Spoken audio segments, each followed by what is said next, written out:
الحمد لله نحمده ونستعينه ونستغفره ونعوذ بالله من شرور أنفسنا وسيئات أعمالنا من يهده الله فلا مضل له ومن يضلل فلا هادي له وأشهد أن لا إله إلا الله وحده لا شريك له وأشهد أن محمدا عبده ورسوله يا أيها الذين آمنوا اتقوا الله حق تقاته ولا تموتن إلا وأنتم مسلمون يا أيها الناس اتقوا ربكم الذي خلقكم من نفس واحدة وخلق منها زوجها وبث منهما رجالا كثيرا ونساء واتقوا الله الذي تساءلون به والأرحام إن الله كان عليكم رقيبا يا أيها الذين آمنوا اتقوا الله وقولوا قولا سديدا يصلح لكم أعمالكم ويغفر لكم ذنوبكم ومن يطع الله ورسوله فقد فاز فوزا عظيما أما بعد فإن أصدق الحديث كتاب الله تعالى وخير الهدي هدي محمد صلى الله عليه وسلم وشر الأمور محدثاتها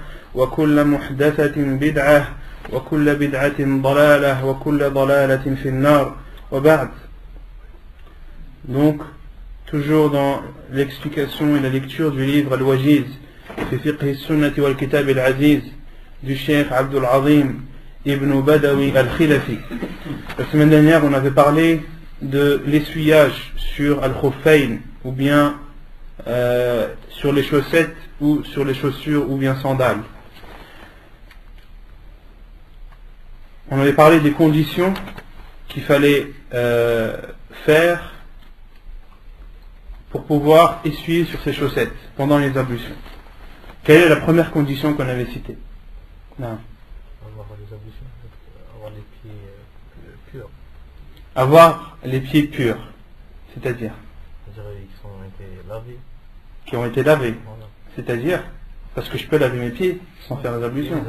Non, il faut faire ces ablutions entièrement, c'est-à-dire de laver tout, même les pieds, d'accord? Et la condition, c'est que les pieds soient lavés. Quelle est la preuve que les pieds doivent être lavés? On ne parle pas sans preuve. Hein? لكن كاين حديث من يعرف الحديث؟ نعم بشير. نعم. Qui s'appelle Al-Mughira ibn Shu'ba. Radiallahu anhu. Il allait enlever les chaussettes du prophète alayhi salam. Le prophète lui a dit qu'il les avait rentrées en état de pureté. Non. Donc la preuve est le hadith de Al-Mughira ibn Shu'ba qui dit qu'il était en voyage avec le prophète alayhi salam, qui lui versait l'eau pour faire ses ablutions. Et au moment où le prophète où il devait laver ses pieds, Al-Mughira ibn Shu'ba s'est abaissé pour enlever les khoufs du prophète et il lui a dit Da'huma, laisse-les, fa inni adkhaltuhuma tahiratayn, car je les ai entrés en état de pureté. Et tahiratayn, c'est-à-dire que les pieds doivent être lavés. Donc ça c'est la première condition qu'on avait citée. Quelle est la durée autorisée pour l'essuyage? Qui connaît la réponse? On va changer un petit peu. Non. À partir du premier essuyage jusqu'à l'heure où c'est qu'on a fait le premier essuyage, de l'après. Non mais quelle est la durée? Moi je parle en jour ou bien en heure? 24 heures. Non, non, 24 heures pour qui?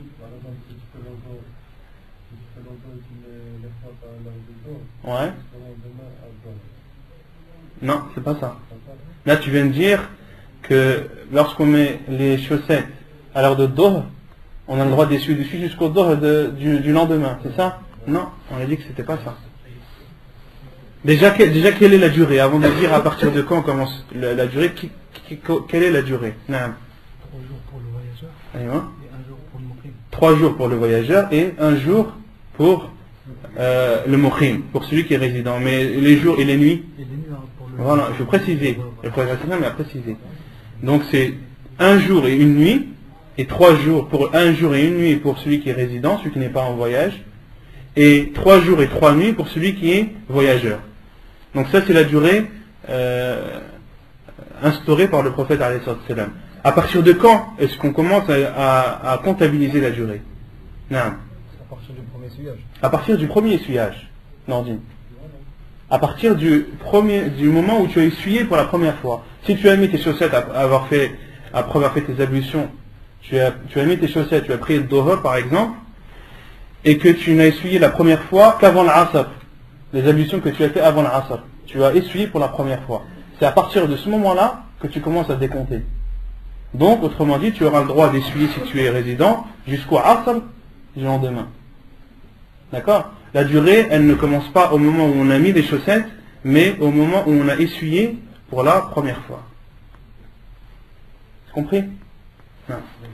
Mahallul masih, l'endroit où on doit essuyer. Quel est l'endroit des chaussettes que l'on doit essuyer?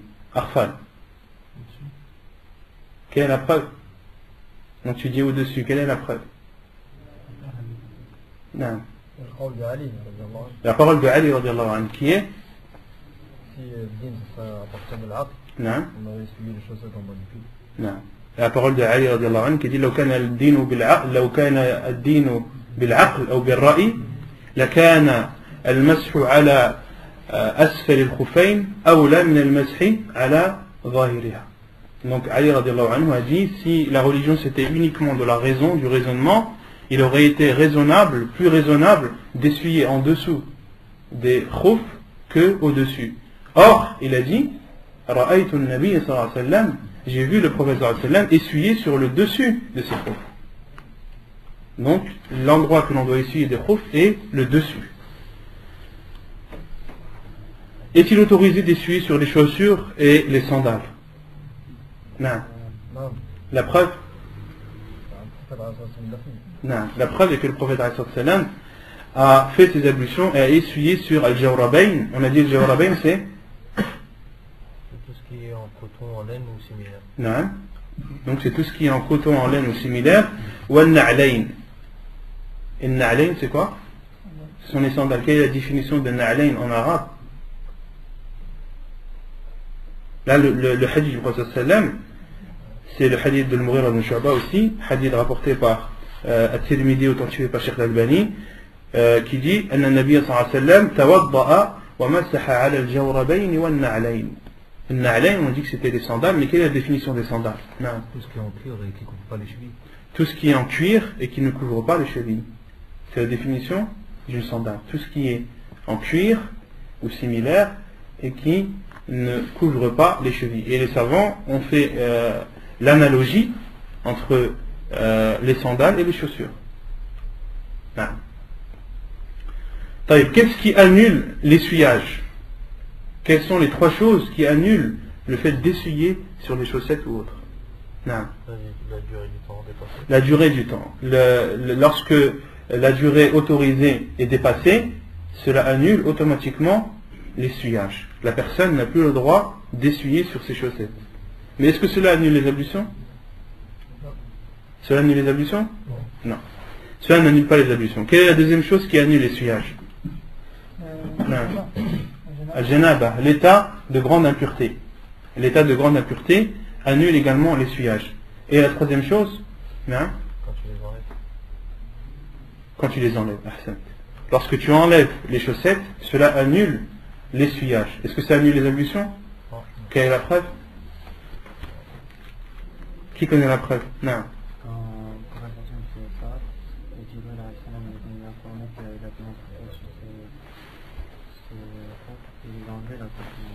C'est pas ça le hadith qu'on avait.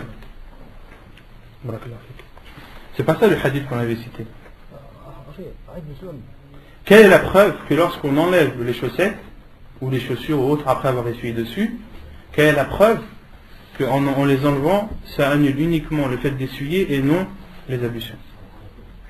Le hadith que tu as cité, il n'est pas stipulé que le prophète a essuyé sur ses sandales. T'as compris?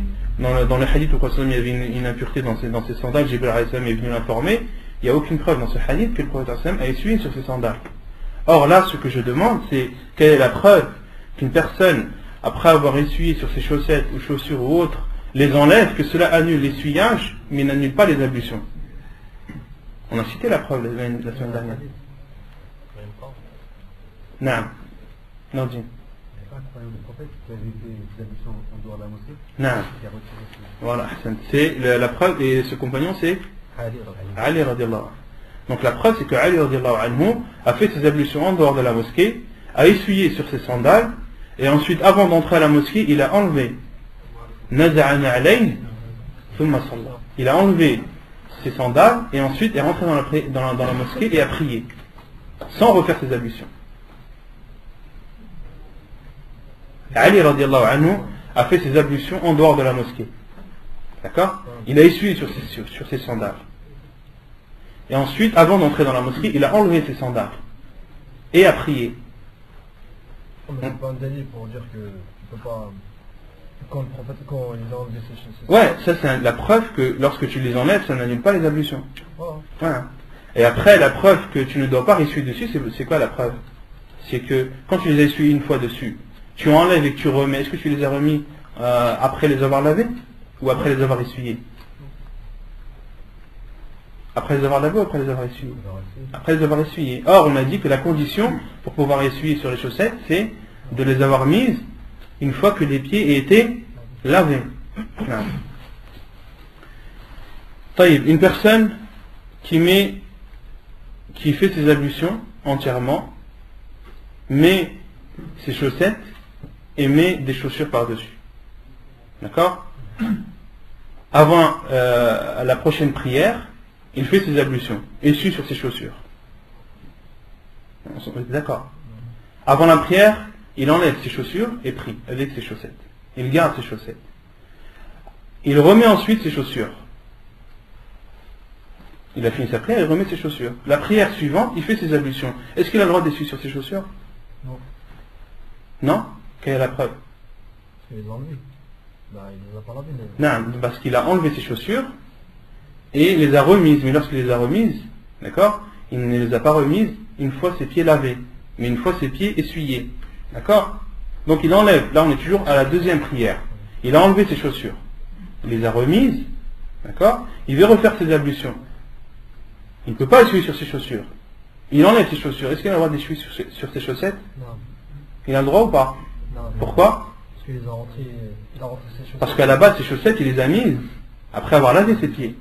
Vous n'avez pas dit la paire qu'on met en dessous, on ne peut pas ressuyer dessus? Non, justement. Là, Cheikh Al-Albani rahimahullah dit que lorsqu'on met deux étages, si vous voulez, le bas et le haut, là en l'occurrence l'exemple que j'ai donné c'est la chaussette et la chaussure, d'accord, mais ça vaut également pour 2 chaussettes, 3 chaussettes, d'accord. Lorsque la personne met sa chaussette après avoir lavé ses pieds et met ensuite ses chaussures, il peut essuyer sur ses chaussures. Lorsqu'il enlève ses chaussures et qu'il les remet, il n'a plus le droit d'essuyer dessus, mais il a le droit d'essuyer sur ses chaussettes parce qu'il ne les a pas enlevées, il les a mis alors que ses pieds étaient lavés. C'est compris? C'est clair. Parmi les conditions, il y avait aussi le fait que tu ne pouvais pas essuyer sur des chaussettes qui étaient interdites, par exemple. Ouais. Ça, tu l'as pas dit alors. Non, ça c'est les conditions qu'on avait citées le cours d'avant. Ça c'est les conditions qu'on avait citées le cours d'avant, c'est qu'il fallait que les chaussettes soient autorisées et qu'il n'y ait pas d'impureté dessus. Non. Pour la question que tu avais posée la semaine dernière concernant une personne qui a fait ses ablutions et ensuite a essuyé sur ses chaussettes sans savoir qu'il y avait une impureté dans ses chaussettes. Et il s'en est rendu compte qu'après. Il s'en est rendu compte après quand? Après la prière. Les savants ont différencié. On dit qu'une personne, lorsqu'elle a fait sa prière, d'accord, lorsqu'elle a fait sa prière sans être en état de pureté, sans avoir fait ses ablutions, d'accord, et qu'elle a oublié de les faire, ou qu'elle a oublié qu'elle n'avait pas ses ablutions, elle a fait sa prière. Les savants disent dans tous les cas, tu refais ta prière. Dans tous les cas, tu refais ta prière. Quelle que soit la raison qui est fait que tu n'avais pas tes ablutions, soit parce que tu avais oublié, ou soit parce que tu les as mal faites, etc. D'accord ? À partir du moment où tu as fait ta prière, alors que tu n'étais pas en état de pureté, tu dois la refaire. Et concernant le fait d'avoir fait sa prière en ayant sur ses vêtements une impureté, les savants disent que tu continues, ta prière est valide, tu n'as pas à la refaire.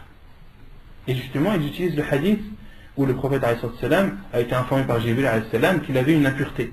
D'accord ? Et il la preuve comme quoi celui qui fait sa prière sans être en état de pureté, qu'il doit la refaire, c'est un autre hadith où le prophète a refait sa prière. Le prophète a prié le fajr et il a oublié qu'il était en état de janaba. Et ensuite le prophète sallam est sorti de sa prière. Et les compagnons l'attendaient. Le prophète sallam est parti faire al-ghusl et est revenu et a refait la prière. Et les compagnons disaient qu'ils voyaient les gouttes couler du front du prophète sallam, les gouttes, l'eau avec laquelle il avait fait le ghusl. Donc les savants sont clairs à ce sujet, entre autres Cheikh Ibn Uthaymin rahimahullah, qui dit qu'il y a une différence entre une personne qui a fait la prière avec une impureté sur ses vêtements et une personne qui a fait la prière sans avoir les ablutions. Une personne qui a fait sa prière sans avoir les ablutions, quelle que soit la raison, elle doit la refaire. Et une personne qui a fait sa prière avec une impureté dans ses vêtements, si elle a oublié ou elle s'en est rendu compte après, elle ne refait pas sa prière est valide. La preuve est le hadith où Jibril alayhi salam est venu informer le prophète alayhi salam. Même si le temps de la prière est passé. Comment? Même si le temps de la prière est passé. Même si le temps de la prière est passé. Non. Il y a un frère qui m'a posé une question, il est par là aujourd'hui. Le fait de... On sait qu'on ne doit pas toucher le Coran en état d'un... Non. Il a dit, mais le fait qu'on ait un petit Coran toujours dans la poche, ça se passe comment? Allah, c'est un mushaf.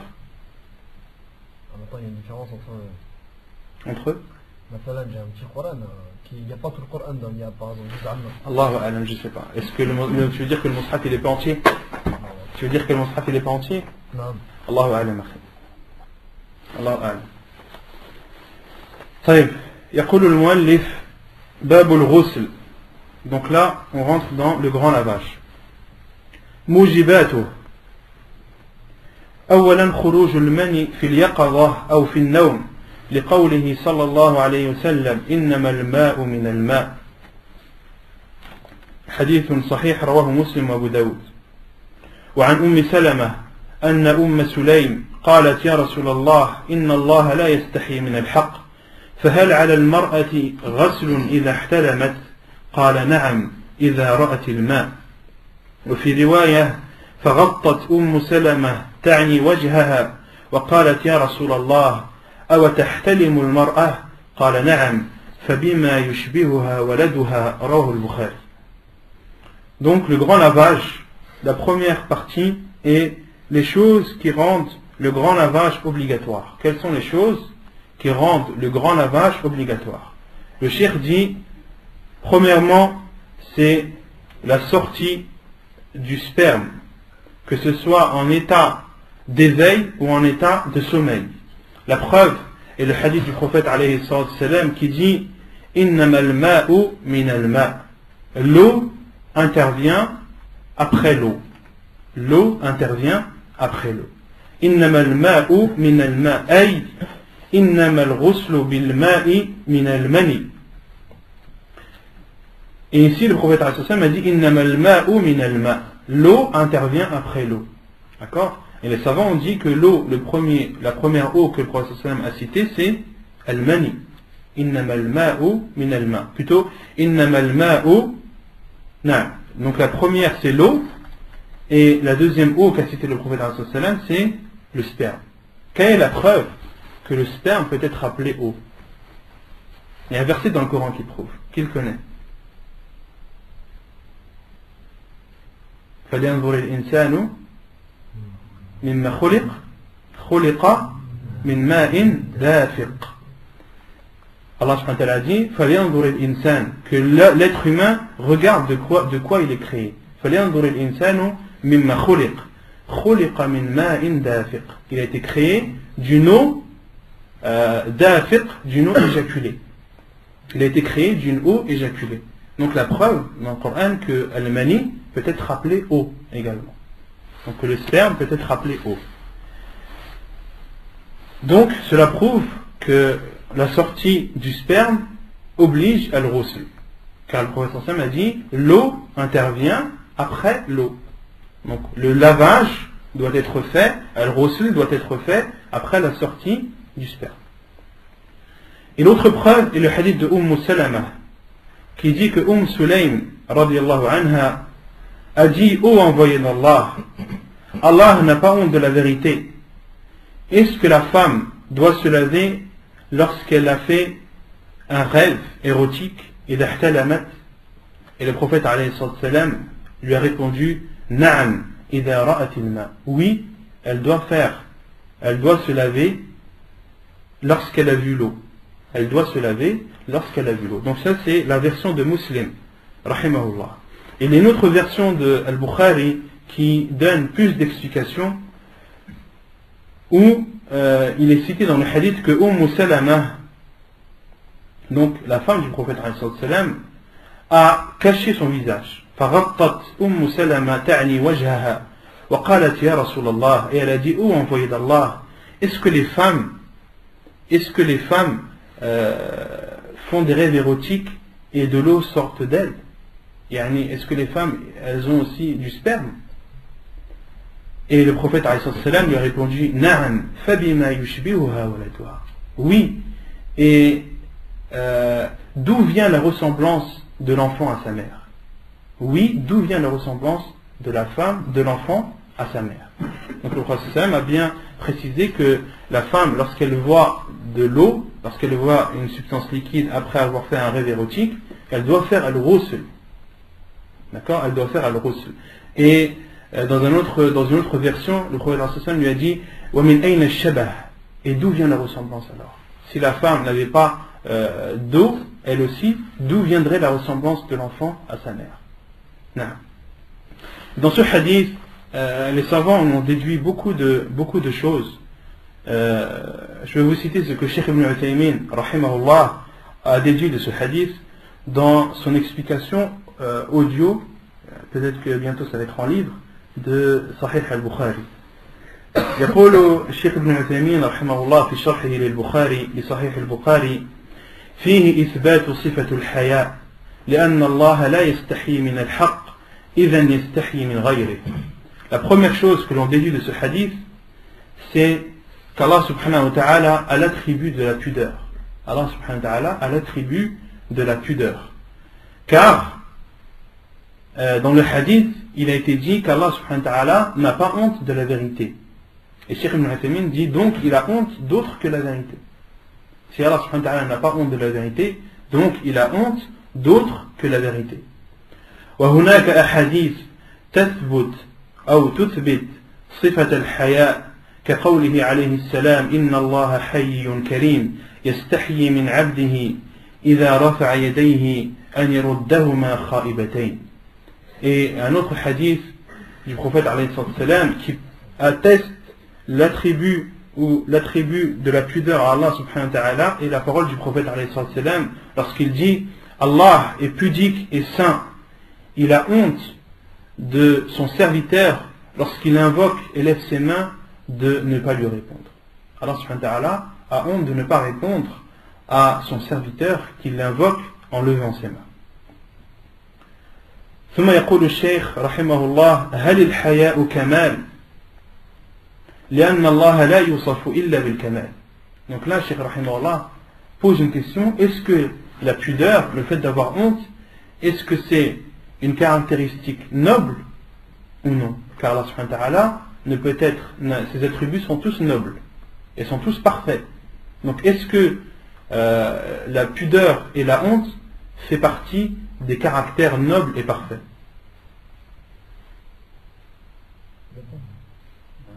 Naam, on ne peut pas dire ça dépend. Si ça fait partie d'un attribut d'Allah, ça ne peut être que parfait. Mais pour un être humain, ça dépend. Ça dépend, naam.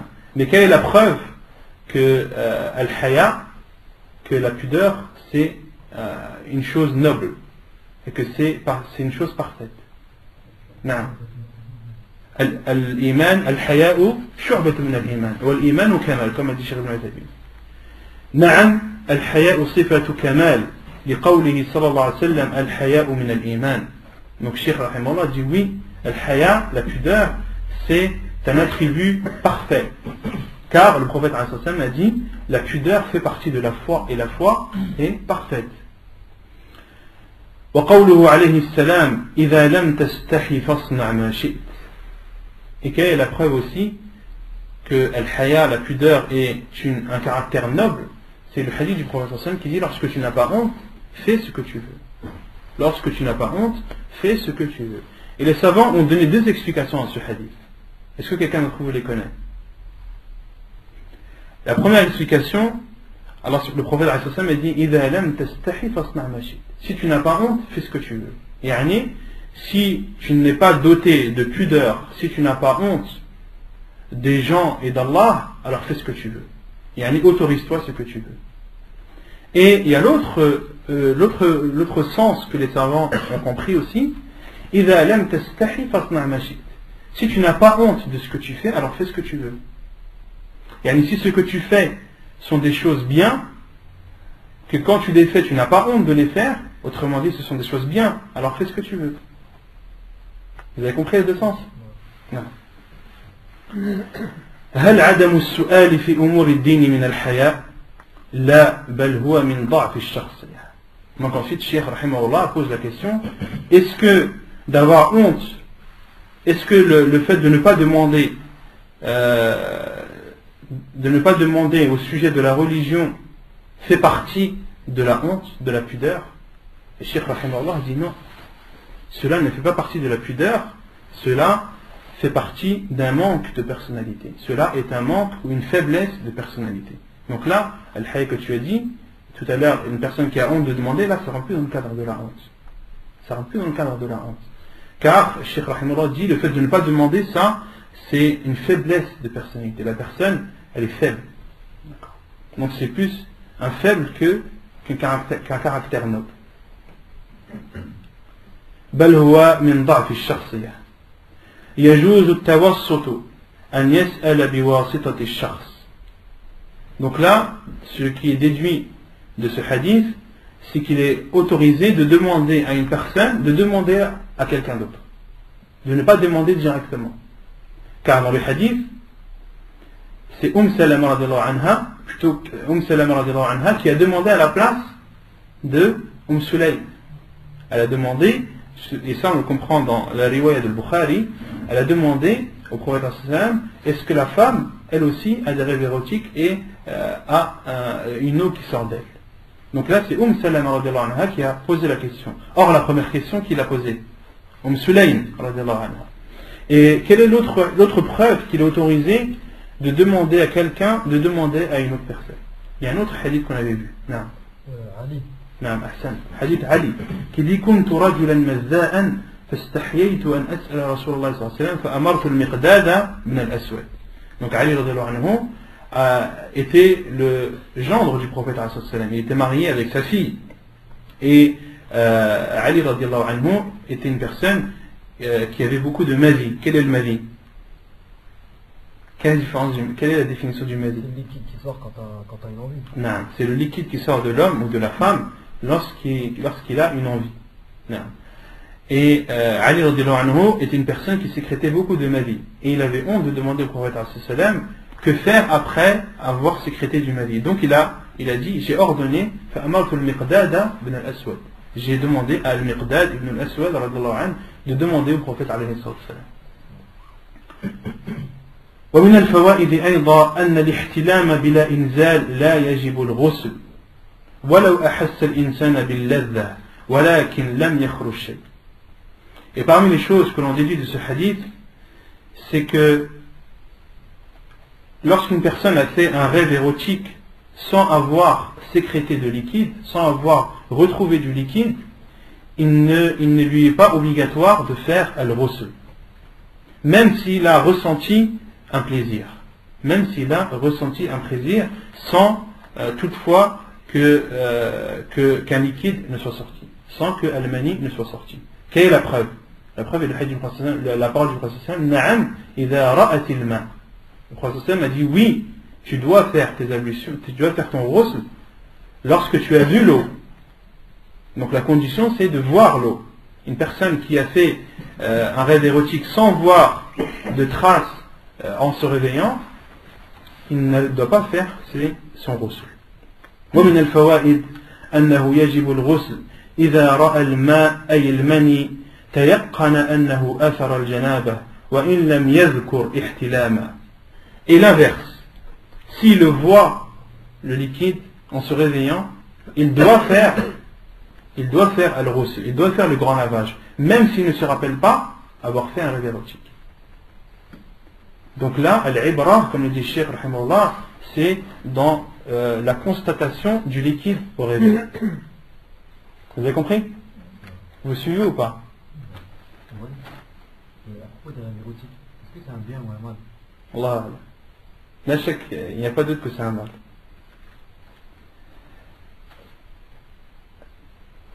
طيب. Ensuite, le cheikh dit لأن النبي صلى الله عليه وسلم جعل مدار الحكم على رؤية الماء. Car le prophète صلى الله عليه وسلم, le jugement, il l'a établi en fonction de la vision, de al-ma, c'est-à-dire du sperme. ومن الفوائد إذا شك ورأى بللا لا يدري أهو بول أو مذي أو مني فليس عليه غسل لأن النبي صلى الله عليه وسلم قال إذا رأت الماء. Et parmi les choses que l'on déduit de ce hadith aussi, c'est une personne qui se réveille, parce que ça c'est la question qui va venir de suite après. Une personne qui se réveille, elle se rappelle avoir fait un rêve érotique, et elle constate un liquide en se réveillant. Mais elle ne sait pas, ce liquide, est-ce que c'est de l'urine, est-ce que c'est du madi, est-ce que c'est du madi, est-ce que c'est du sperme. Il a un doute. Là, le cheikh dit, la ghusla alayh. Il ne doit pas faire le grand lavage. Pourquoi? Car le prophète sallallahu alayhi wa sallam a dit, Ida ra'atil ma, lorsque tu vois al-ma, c'est-à-dire al-mani. Lorsque tu vois al-mani. Donc lorsque tu es sûr que tu vois du mani, lorsque tu es sûr que tu vois du sperme. Lorsque tu as un doute, est-ce que c'est du sperme ou non, tu ne le fais pas. Tu ne fais pas al-ghusl. Vous avez compris? طيب. وتشترط الشهوة في اليقظة دون النوم لقوله صلى الله عليه وسلم إذا حدثت الماء فاغتسل من الجنابة فإذا لم تكن حاذفا فلا تغتسل. Parmi les conditions en état d'éveil, non en état de sommeil, c'est l'éjaculation du sperme, c'est-à-dire que le sperme soit sorti avec une sensation de plaisir. Ça c'est la condition pendant l'état d'éveil. Une personne qui est en état d'éveil, lorsque son sperme sort sans sensation de plaisir, il n'est pas obligé de faire al-ghusl. Il faut qu'en état d'éveil, il ait éjaculé avec une sensation de plaisir. La preuve est le hadith du prophète alayhi salam, hadith Hasanun Sahih, rapporté dans Al-Irwa de Cheikh Al-Albani rahimahullah. Il dit, le prophète alayhi salam a dit, إذا حدثت الماء, lorsque le sperme a éjaculé, فاغتسل من الجنابة, lave-toi de la grande impureté. فإن لم تكن حادثا فلا تغتسل. Et si tu n'as pas éjaculé, ne te lave pas. Et قال الشوكاني رحمه الله الحذف هو الرمي. الشوكاني رحمه الله a dit الحذف dans ce hadith, c'est الرمي, c'est-à-dire le jet. C'est-à-dire le jet.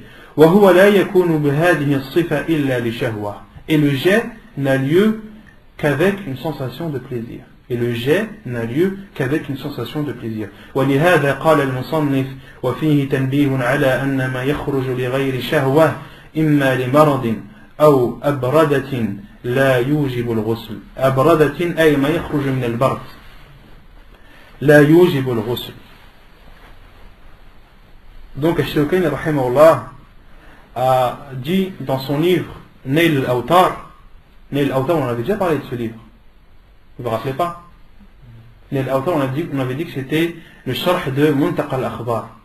Muntaqa al-Akhbar, on avait dit c'était qui son auteur? Le grand-père de Cheikh al-Islam ibn Taymiyya. Le grand-père de Cheikh al-Islam ibn Taymiyya est l'auteur de Muntaqa al-Akhbar. Et Muntaqa al-Akhbar a été expliqué par Al-Shawkani rahimahullah et il l'a appelé Nail al-Awtar. C'est dans la jurisprudence. Donc ici, Al-Shawkani rahimahullah a dit وَلِهَذَا قَالَ الْمُصَنِّفِ. Et c'est pour cela que l'auteur, là c'est Shawkani qui parle rahimahullah, et il dit l'auteur, c'est-à-dire le grand-père de Cheikh al-Islam ibn Taymiyya. ولهذا قال المصنف وفيه تنبيه على أن ما يخرج لغير شهوة إما لمرض أو أبردة لا يوجب الغسل.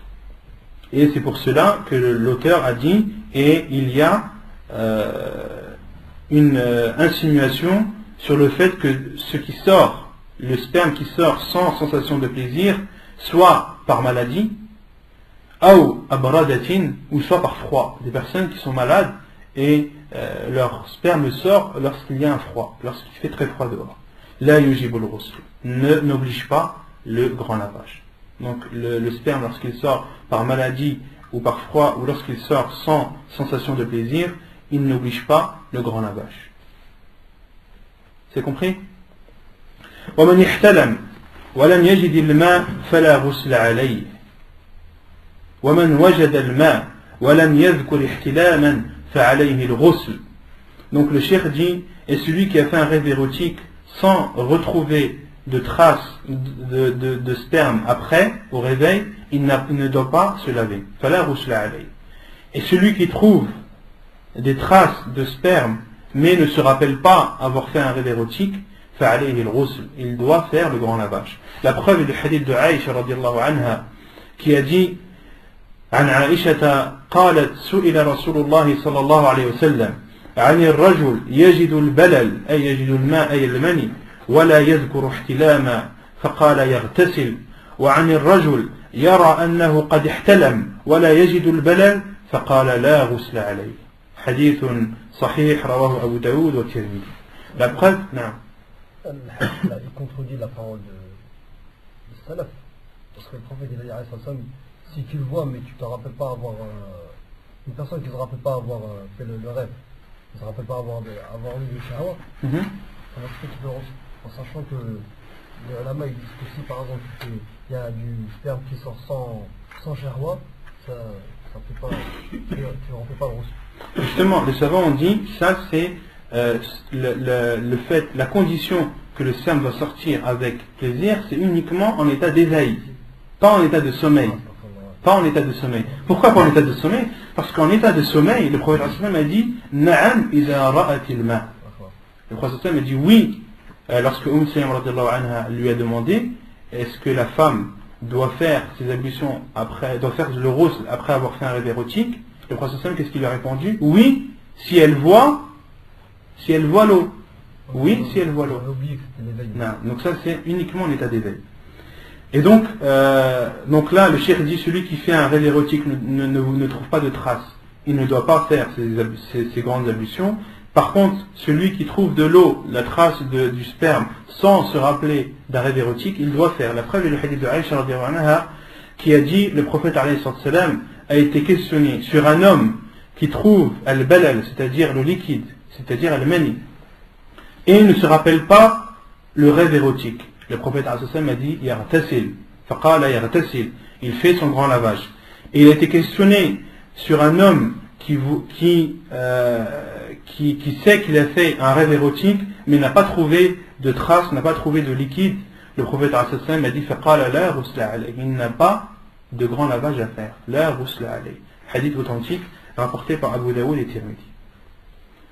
Donc ça c'est la première chose qui rend obligatoire le grand lavage. ثانيا الجماع وإن لم ينزل. عن أبي هريرة رضي الله عنه عن النبي صلى الله عليه وسلم قال إذا جلس بين شعابها الأربع ثم جهدها فقد وجب الغسل وإن لم ينزل. حديث صحيح رواه مسلم. Donc la deuxième chose qui oblige le grand lavage, c'est le rapport sexuel même sans éjaculation. La preuve est le hadith d'Abu Hurairah radhiyallahu anhu qui dit que le prophète sallallahu alayhi wa sallam a dit lorsqu'il se place entre ses quatre membres puis thumma jahadaha, on va expliquer jahadaha ce que ça veut dire, faqad wajaba al-ghusl, il est alors obligatoire, alors devient obligatoire le grand lavage wa in lam yanzil, même si il n'a pas éjaculé. Et thumma jahadaha, les savants ont dit c'est à partir du moment, donc là comme on dit inna Allah la yastahi min al-haqq, les savants disent thumma jahadaha, c'est-à-dire lorsque la tête du pénis disparaît dans l'organe génital de la femme. À partir du moment où la tête disparaît, là ils doivent faire le grand lavage. Ils doivent faire les deux le grand lavage, même s'il n'y a pas eu d'éjaculation. Et si la tête ne disparaît pas, il n'est pas obligé de faire al-ghusl à condition de ne pas avoir éjaculé. C'est clair? ثالثا إسلام الكافر. Donc la troisième chose, c'est la conversion d'un non-musulman. عن قيس بن عاصم أنه أسلم فأمره النبي صلى الله عليه وسلم أن يغتسل. Donc ce que je vous ai dit concernant l'explication de ثم جهادها, c'est l'explication qui a été donnée par Cheikh Ibn Uthaymin رحمه الله. ثالثا إسلام الكافر. وعن قيس بن عاصم أنه أسلم فأمره النبي صلى الله عليه وسلم أن يغتسل بماء وسدر. حديث صحيح رواه مسلم. Donc la troisième chose qui oblige, donc qui rend obligatoire le grand lavage, c'est la conversion du non-musulman. La preuve est le hadith de Qais ibn Asim qui dit qu'il s'est converti et le prophète alayhi salam lui a ordonné de se laver avec de l'eau et du cidre. Le cidre, on avait déjà parlé du cidre, que c'était une plante parfumée. رابعا انقطاع الحيض والنفاس. Non. C'est obligatoire pour ceux qui rentrent dans l'islam de se laver. Non, c'est une obligation. Mais on sait qu'il y a des sahabis qui sont rentrés dans le din. En fait, il n'aura pas dit il n'aura pas ordonné de. Comment tu sais? J'ai entendu de Allah al-Bashir. Il y a un khilaf des savants sur ce sujet. Est-ce que le grand lavage est obligatoire ou non pour le musulman lorsqu'il se convertit? Mais l'avis le plus sûr, Inch'Allah, c'est qu'il est obligatoire. Et maintenant, s'il ne le fait pas? Bah, s'il ne le fait pas, c'est dépend pourquoi il ne l'a pas fait. Ah, ben, je sais pas, moi, il l'a pas fait. S'il ne savait pas, s'il a oublié, si c'est une personne qui ne sait pas, c'est clair qu'elle ne va pas le faire. Non. Non, c'est une obligation, ça n'a rien à voir avec la conversion. La conversion, c'est une chose, et elle recèle, c'est une autre chose. D'accord? Il n'y a pas de relation entre la conversion et elle recèle. C'est comme par exemple une personne qui prie avec une bague en or, un homme qui prie en portant une bague en or. De porter une bague en or pour un homme, c'est autorisé ou non? C'est interdit. C'est partie des grands péchés. Mais une personne qui prie en portant une bague en or, est-ce que cela influe sur sa prière? Est-ce que sa prière est annulée? Non. Donc là, c'est la même chose pour ce cas. رابعا انقطاع الحيض والنفاس لحديث عائشة أن النبي صلى الله عليه وسلم قال لفاطمة بنت أبي حبيش إذا أقبلت الحيضة فدعي الصلاة وإذا أدبرت فاغتسلي وصلي والنفاس كالحيض بالإجماع. Donc quatrièmement, la quatrième chose qui oblige ou qui rend obligatoire les grandes ablutions, c'est la fin des menstrues ou bien des lochis. La fin des menstrues ou bien des lochis. La preuve est le hadith de Aïcha radiyallahu anha qui dit que le prophète sallallahu alayhi wa sallam a dit à Fatima bintu Abi Hubaysh radiyallahu anha, le prophète alayhi wa sallam lui a dit, lorsque les menstrues arrivent, délaisse la prière. Et lorsqu'elles partent, lave-toi et prie. Et le cheikh dit وَالنِّفَاسُ كَالْحَيْضِ بِالْإِجْمَاعِ. Donc dans ce hadith, il y a la preuve concernant concernant le sang des menstrues. Quelle est la preuve des lochis? Que les lochis aussi rendent obligatoire le grand lavage. La preuve, c'est al-ijma'. C'est le consensus des savants de l'islam. Les savants de l'islam sont tous unanimes sur le fait que al-hayd, le sang des menstrues et le sang des lochis sont identiques, que les deux rendent obligatoire le grand lavage. Ad-dalil al-ijma'. Donc parmi les preuves en islam, il y a al-ijma'. Les preuves en islam qui sont connues pour ceux qui ont étudié al-fiqh ou sur le fiqh, il y a al-Qur'an. Première chose, c'est le Coran. La deuxième, c'est la sunna du prophète sallallahu alayhi wa sallam. Troisième, al-qiyas, l'analogie. Et la quatrième chose qui fait guise de preuve en islam, c'est l'ijma', le consensus des savants. Pourquoi? Quelle est la preuve que l'ijma' c'est une preuve? Hadith du prophète sallallahu alayhi wa sallam, hadith Hassan, qui dit La tajtami'u ummati ala dhalala. Ma communauté ne prend pas ou ne fait pas unanimité sur une chose égarée ou sur un égarement. Donc lorsque les savants de l'islam sont unanimes sur une chose, soyez sûr que cette chose elle est vraie, que ce n'est pas un égarement. Car le prophète sallallahu alayhi wa sallam a dit ma communauté n'est pas unanime sur un égarement. Non. Khamisan, donc cinquièmement, et le cinquièmement il est uniquement dans la nouvelle version du livre. Dans ceux qui ont l'ancienne édition, ils ne vont pas voir le cinquièmement. Khamisan yawm al-jumu'ah. عن أبي سعيد الخدري أن النبي صلى الله عليه وسلم قال غسل الجمعة واجب على كل محتلم متفق عليه. Donc la cinquième chose qui rend obligatoire le grand lavage, c'est le jour du vendredi. La preuve, le hadith d'Abi Sa'id al-Khudri radiyallahu anhu, qui dit que le prophète sallallahu alayhi wa sallam a dit le lavage du jour du vendredi est obligatoire pour toute personne pubère. Le lavage le jour du vendredi, le grand lavage le jour du vendredi est obligatoire pour toute personne pubère. Hadith authentique rapporté par Al-Bukhari et Muslim. Quand tu dis quelque chose elle est obligatoire, si tu ne la fais pas, tu manges des péchés. Non. La chose obligatoire, la définition, c'est celui qui l'a fait, il est récompensé, celui qui la délaisse est châtié. Lorsqu'on dit une chose obligatoire, c'est celui qui ne la fait pas, il encourt un châtiment. Non? Non, laquelle il encourt un châtiment. Comment? Les savants disent al-wajib, c'est celui en arabe parmi les conditions, la définition que les savants ont donnée, que celui qui délaisse la chose obligatoire est réprimandé. Après, c'est clair qu'il est sous la volonté d'Allah subhanahu wa ta'ala, si vous le châtiez, le châtie, mais il encourt, c'est clair qu'il encourt un châtiment. Non. Justement, j'y venais à ça. J'y venais. Donc concernant le lavage du vendredi, les savants ont divergé à ce sujet. Donc certains ont dit que c'est obligatoire, comme l'auteur du livre, comme Cheikh Al-Albani, rahimahullah, comme Cheikh Ibn Uthaymin, rahimahullah, considèrent que le lavage du jour du vendredi est obligatoire. Et la preuve est le hadith du Prophète sallam qui dit Ghusl Jumu'ah wajibun ala kulli muhtalim. Ils ont d'autres preuves. Cheikh Ibn Uthaymin, rahimahullah, je me souviens, lorsqu'il avait fait un cours sur ce sujet, il a dit à ses élèves, pour leur montrer à quel point pour lui c'était une certitude que Ghusl Jumu'ah était une obligation, il leur a dit, depuis que je sais l'obligation du lavage du jour du vendredi, je ne l'ai jamais délaissé. Que je sois malade, qu'il fasse froid, qu'il fasse chaud, je ne l'ai jamais délaissé.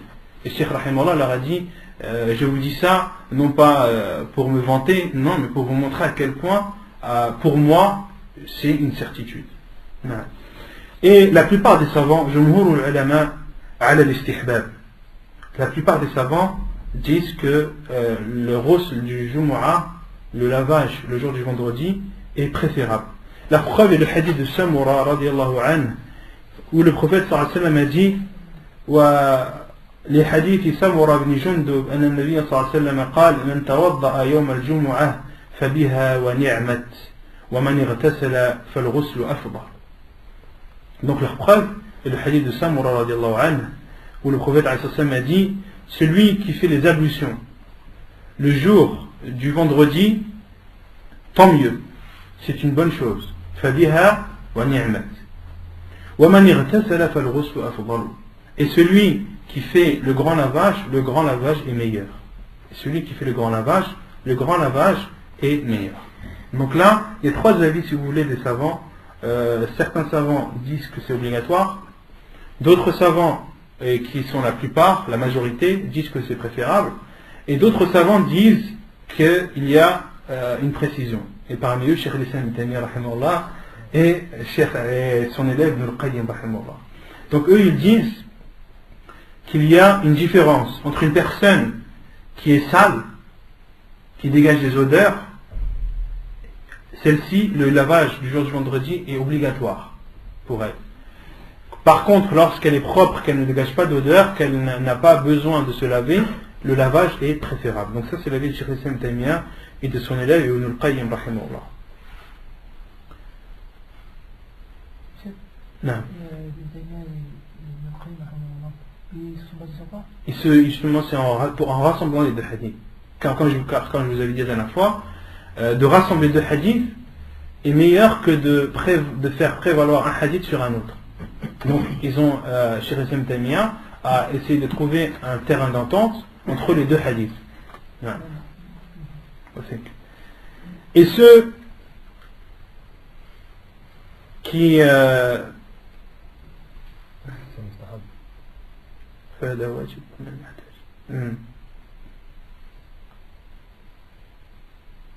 Et ceux qui considèrent que c'est obligatoire, ils répondent au hadith de Samura. Donc le premier hadith qu'on a dit, le prophète sallallahu alayhi wa sallam a dit, et lorsqu'il fait le grand lavage, cela est meilleur. Ils disent que ce hadith-là ne nie pas l'obligation du ghusl, mais il nie la condition. Il nie le fait que le ghusl n'est pas une condition pour que le jumu'ah soit accepté. Car le prophète sallallahu alayhi wa sallam a dit, wal ghuslu afdalu. Le ghusl est meilleur, c'est-à-dire que ce n'est pas une condition pour que al-jumu'ah soit accepté. Ça c'est leur réponse à ce hadith. Et ils ont d'autres hadiths, ceux qui considèrent que le lavage est obligatoire, ont d'autres hadiths. Parmi ces hadiths, le hadith du prophète lorsqu'il dit إِذَا أَتَى أَحَدُكُمُ الْجُمُعَ فَلْيَغْتَسِلْ. Lorsque l'un d'entre vous s'apprête à aller à la prière du vendredi, qu'il fasse son grand lavage. فَلْيَغْتَسِلْ. Et ils ont une autre preuve. C'est l'histoire avec Omar radiallahu anhu. Lorsqu'il était le guide des croyants, lorsqu'il était Amir al-Mu'minin, lorsqu'il était le guide des croyants, lorsqu'il était le calife, et qu'il faisait khutbah Jumu'ah, son discours, Uthman radiallahu anhu, Uthman ibn Affan, est arrivé en retard. Et Omar radiallahu anhu lui a demandé pourquoi es-tu en retard. Omar radiallahu anhu a demandé pourquoi es-tu en retard. Et Uthman radiallahu anhu lui a dit innama akharani al-wudu. Ce sont les ablutions qui m'ont retardé. Et Omar radiallahu anhu lui a répondu wal wudu aydan. Et les ablutions aussi, yani t'es arrivé en retard et en plus t'as fait que les ablutions. Omar radiallahu anhu a dit wal wudu aydan. Et ensuite il a dit وقد قال النبي صلى الله عليه وسلم إذا أتى أحدكم الجمعة فليغتسل.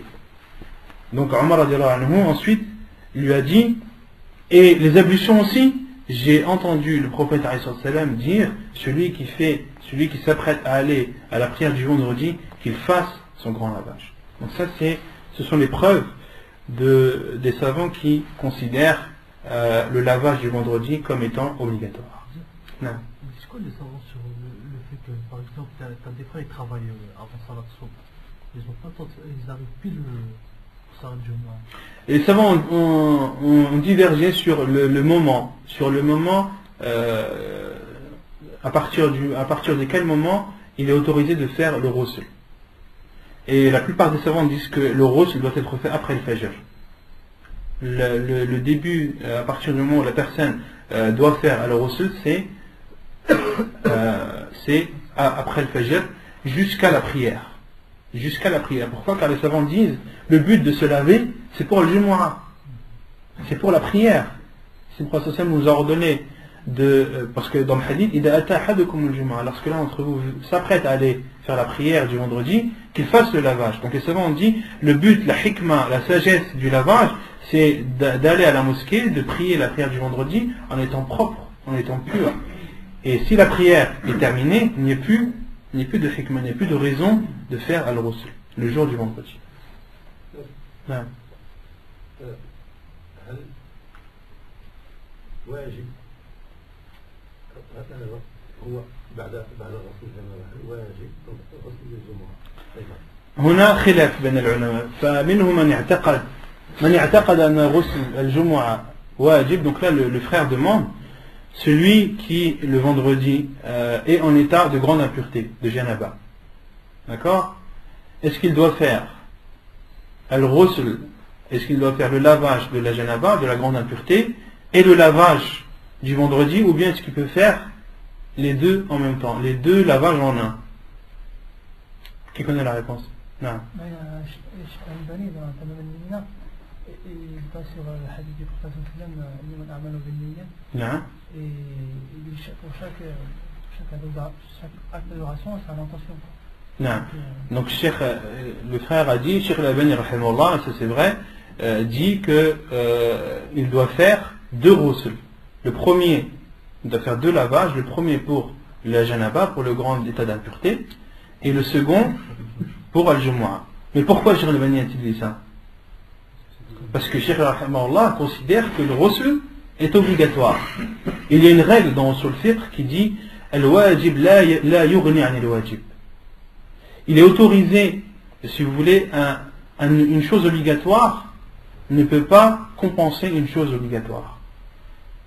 Autrement dit, il faut différencier une personne qui considère que le lavage du vendredi est obligatoire, d'accord, et que le vendredi matin il est en état de grande impureté.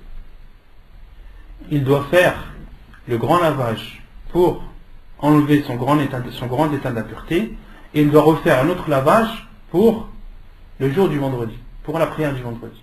Pourquoi? Car il considère que le lavage du vendredi est obligatoire. Et une chose obligatoire ne peut pas être compensée par une autre chose obligatoire. Le fait de faire un ghusl, le fait de faire le ghusl de la grande impureté n'annulera pas le fait de faire le ghusl du vendredi. Pourquoi? Car une chose obligatoire ne compense pas une chose obligatoire. Al-wajib la yughni an al-wajib. C'est une règle dans Usul Fiqh. J'arrive. Et ومن اعتقد أن غسل الجمعة مستحب فيجوز له أن يجمع بين الغسلين بغسل واحد. Et les savants disent celui qui considère que le lavage du vendredi, comme le considèrent la plupart des savants, est préférable et non obligatoire, et si le vendredi matin il est en état de grande impureté, il peut faire le lavage du vendredi et le lavage de la grande impureté en un seul lavage. Pourquoi? Car al-wajib yughni an al-mustahab. Car l'obligatoire compense les surérogatoires.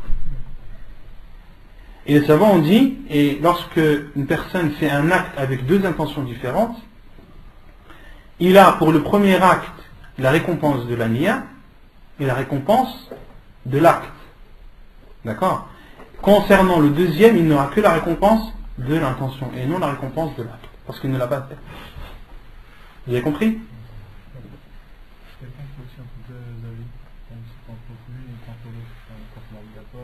Non, tu ne peux pas considérer tantôt l'obligatoire, tantôt. Et allez, il faut que tu prennes ta décision. Et si les hadiths que je t'ai cités ne sont pas suffisants pour toi, ou tu n'as pas la capacité de faire le tri dans ce que les savants ont dit, les savants disent tu suis le savant en qui tu as le plus confiance. Tu suis le savant en qui tu as le plus confiance, et surtout ne prends pas l'initiative de demander à tout le monde. Parce que plus tu vas demander, et plus tu vas t'embrouiller. Celui qui n'a pas les capacités, qui n'a pas la science suffisante pour pouvoir différencier le vrai du faux, les savants disent il suit le savant envers qui il a le plus confiance. Hein? Tu choisis. Tu choisis le savant en qui tu as le plus confiance. Ou bien tu regardes la vie dans lequel où ton cœur est plus apaisé, en fonction des hadiths qui ont été cités, en fonction de l'argumentation qui a été donnée des savants. Et tu regardes les avis, et celui envers lequel ton cœur est le plus apaisé, tu le suis. Ou bien une autre solution, tu choisis la solution qui te sort du khilaf. Tu choisis la chose qui te permet de sortir de la divergence. Et là, entre autres, qu'est-ce que c'est? Fais ton rôle. Fais ton rôle, comme ça tu es tranquille. À la fois, tu ne contredis pas les savants qui ont dit que c'est obligatoire, et d'autre part aussi, tu ne contredis pas les savants qui disent que ce n'est pas obligatoire. Pourquoi? Parce qu'ils considèrent que c'est préférable. Et dans tous les cas, tu es gagnant. Dans tous les cas, tu seras récompensé, Inch'Allah. Compris? طيب أركانه أولا النية لحديث إنما الأعمال بالنيات. Donc les piliers du ghusl, la première c'est l'intention. La preuve est le hadith du prophète sallallahu alayhi wa sallam qui dit إنما الأعمال بالنيات. Les actes ne valent que par leur intention. Donc lorsque tu veux faire le grand lavage, tu dois obligatoirement avoir l'intention que c'est le grand lavage. C'est une obligation. وثانيا تعميم البدن بالماء. La deuxième condition, c'est que le corps soit recouvert d'eau. Tout le corps, sans exception, soit recouvert d'eau. Tout le corps, sans exception, soit recouvert d'eau. Ça, ce sont les deux conditions primordial à respecter. Une personne qui a l'intention et qui renverse de l'eau sur son corps à tel point que son corps soit entièrement recouvert d'eau, khalas, il est pur. Même s'il n'a pas fait les ablutions avant, comme on va citer après, même s'il n'a pas fait toutes les choses en plus, à partir du moment où son corps a été entièrement recouvert d'eau et qu'il a eu l'intention avant, il est en état de pureté. Non. Quand il a recouvert son corps, pour qu'il soit le nez et la bouche. Non, les savants ont dit recouvert d'eau, c'est-à-dire même le nez et la bouche. Donc recouvert d'eau et au minimum faire al-madmada et al-istinshaq.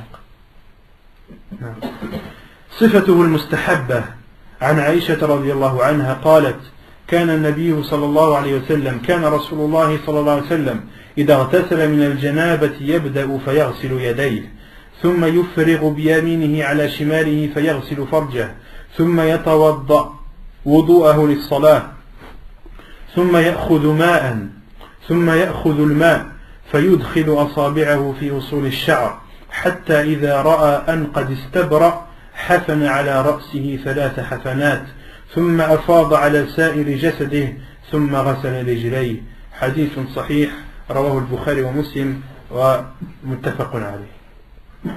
Donc le cheikh dit la description préférable, recommandée du grand lavage. Donc là il va citer la description du grand lavage comme l'a fait le prophète alayhi salam.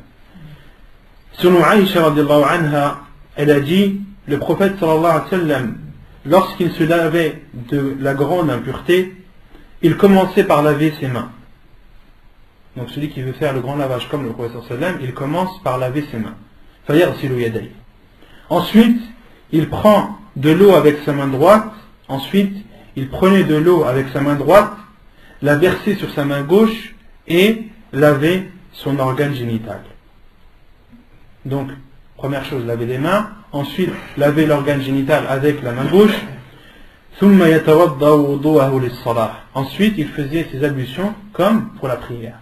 Donc il faisait ses ablutions entièrement comme pour la prière.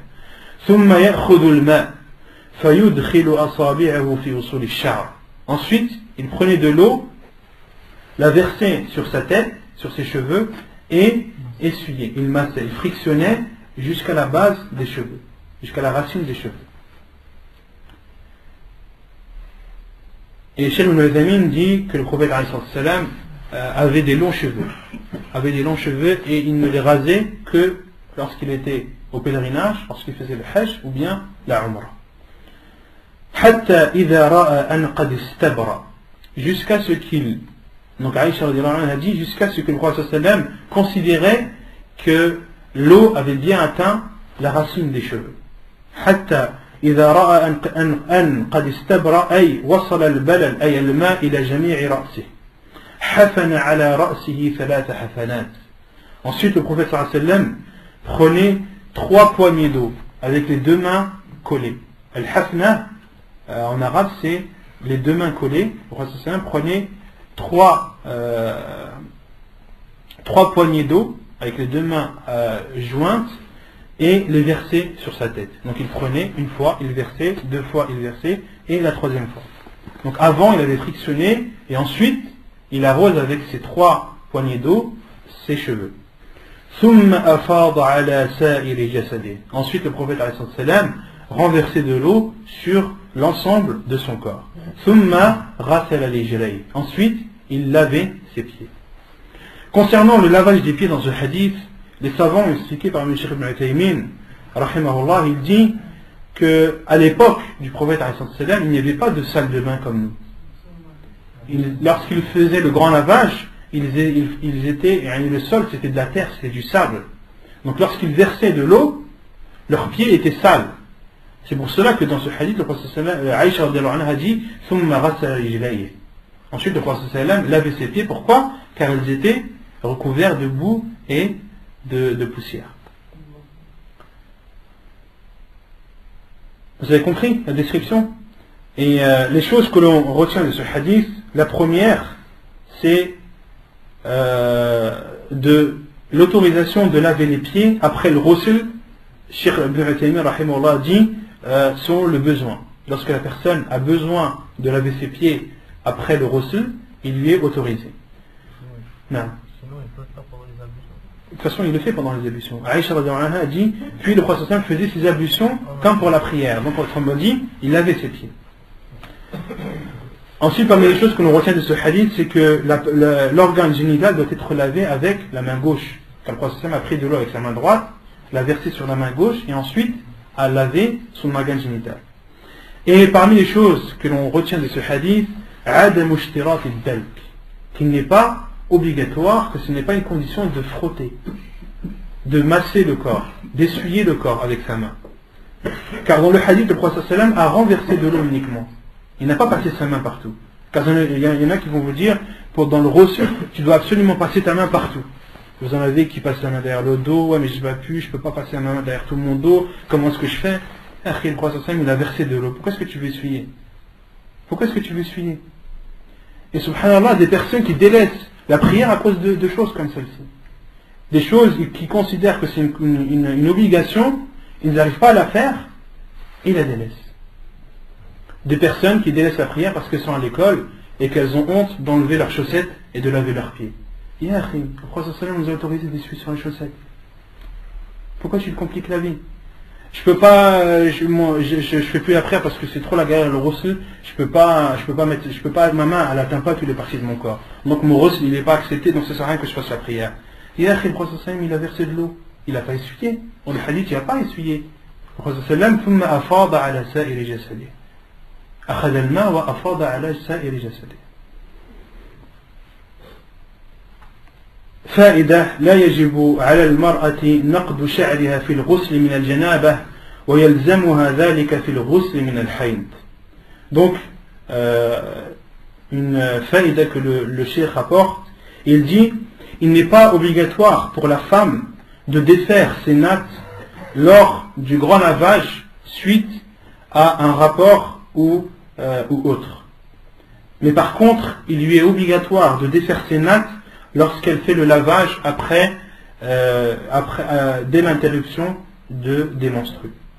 Donc la femme, lorsqu'elle fait le grand lavage suite à une grande impureté, autre que la fin des menstrues ou des lochis, il ne lui est pas obligatoire de défaire ses nattes. Les savants ont dit pourquoi? Car ce lavage-là est plus fréquent. La femme fait plus le grand lavage suite à une grande impureté que lorsqu'elle le fait après l'interruption des menstrues. Car l'interruption des menstrues, elle fait ce lavage qu'une seule fois par mois. Or, après un rapport ou autre, elle est amenée à le faire plusieurs fois. Et les savants ont dit, la sagesse, c'est que Allah subhanahu wa ta'ala a facilité à la femme sur ce point. Elle passe de l'eau uniquement. عن أم سلمة la preuve عن أم سلمة رضي الله عنها قالت قلت يا رسول الله إني امرأة أشد ظفر رأسي أفأنقضه لغسل الجنابة قال لا إنما يكفيك أن تحفي على رأسك 3 حثيات ثم تفضين عليك الماء فتطهرين حديث صحيح رواه مسلم وابو داود والنسائي والترمذي وابن ماجه. La preuve est le hadith de Salama radiyallahu anha qui dit j'ai dit ô envoyé d'Allah, une femme qui a fait des nattes avec ses cheveux, est-ce qu'elle doit les défaire lorsqu'elle se lave pour la janaba, pour la grande impureté? Il a dit non. Il te suffit de verser sur tes cheveux 3 poignées d'eau, donc comme on a dit, avec les 2 mains jointes, puis ensuite que tu renverses de l'eau sur toi et tu seras pur. Et le dhofr, en arabe ce sont des nattes. Il y a un hadith du prophète sallam qui est rapporté par Al-Bukhari, si mes souvenirs sont bons. Le prophète sallam أنه دخل في مكة عام الفتح وله 4 ضفائر. Un hadith du prophète sallam qui dit qu'il est rentré à la Mecque lorsqu'il a eu la victoire contre les polythéistes. Lorsque le prophète sallam est rentré à la Mecque, les compagnons ont dit وله 4 ضفائر. Le prophète sallam avait 4 nattes. Le prophète sallam est rentré à la Mecque et il avait 4 nattes. Il avait fait 4 nattes avec ses cheveux. Ça c'est pour répondre à ceux qui disent que un homme qui fait des nattes il ressemble aux hommes. Non, il ressemble aux femmes. Non. Le prophète sallam est rentré à la Mecque, il avait 4 nattes. Il n'y en avait pas une, pas deux, pas trois, il y en avait 4. Non. Donc dans ce hadith, Salama radiallahu anha a dit une femme qui fait des nattes, est-ce qu'elle doit les défaire lorsqu'elle fait le lavage pour le janaba? Le prophète sallam lui a dit non, il te suffit de verser 3 poignées d'eau sur tes cheveux, puis de verser de l'eau sur toi et tu seras pur. Non. Elle n'est pas obligée de frictionner. Juste à verser. Non, elle n'est pas obligée de frictionner, elle est juste à verser là. Il faut que l'eau elle touche tous tes yeux. Le prophète m'a dit tu verses 3. Tu verses 3 poignées, après est-ce que cela englobe tous les cheveux ou pas? Allah.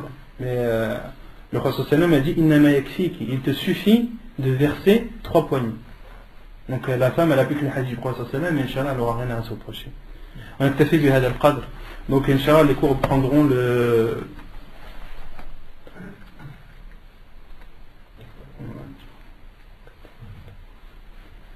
vendredi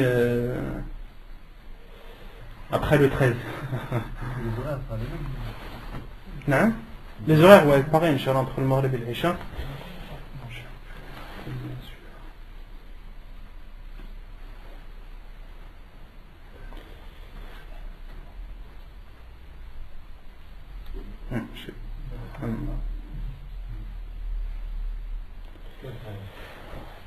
Dimanche 13, lundi 14, mardi 15, mercredi 16, vendredi 17, jeudi 17, vendredi 18. Vendredi 18 novembre, Inch'Allah. On ne peut pas décaler l'heure du coup, pendant le Ramadan. Non mais après le Ramadan là. Là le 18 novembre c'est bien après le Ramadan. Non, je te parle pendant le Ramadan, on ne pourrait pas le décaler. Pendant le Ramadan je ne serai pas là, Inch'Allah. C'est pour ça, je serai absent, c'est pour ça. Inch'Allah. Après Inch'Allah, ce que ça va après, Inch'Allah.